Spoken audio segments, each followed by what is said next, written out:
Good morning. खरं तर फक्त मॉर्निंगच गुड होती माझी. कारण की आजचा दिवस एकदम बेकार होता. सकाळी उठले, व्यायाम केलं, खाल्लं-पिलं, क्लाससाठी निघाले. आज तर मी 2 बॅग घेऊन निघाले होते. एक माझा लॅपटॉप खराब झाला होता, त्यामुळे घेतलं होतं आणि दुसरं जे रेग्युलर क्लाससाठी लागतं ते घेतलं होतं. स्टॉपवर गेले, बसने आली, वडाप केलं. वडापमध्ये ते 2 बॅगा घेऊन बसणं डिफिकल्ट टास्क होतं. त्यानंतर वडापावला आज काय होतं माहिती नाही, चहासाठी थांबला निवांत 10-15 मिनिटं. लिटरली पॅसेंजर वेट करतायत. ठीक आहे, ते झालं.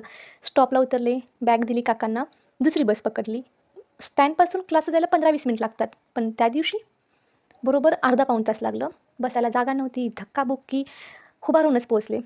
उतरले आणि वाटलंच होतं मला, की मला डिहायड्रेशन झाले.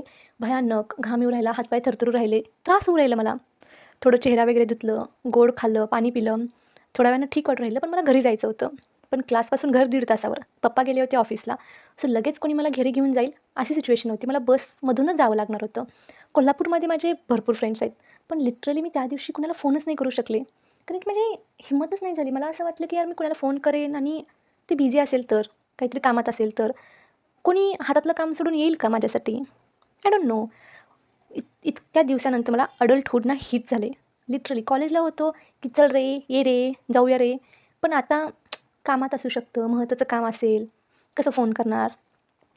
पण कायच करू शकतो. पण ठीक आहे, एकटीनं सिच्युएशन हँडल केली मी आणि झालीसुद्धा आणि होते पण कदाचित.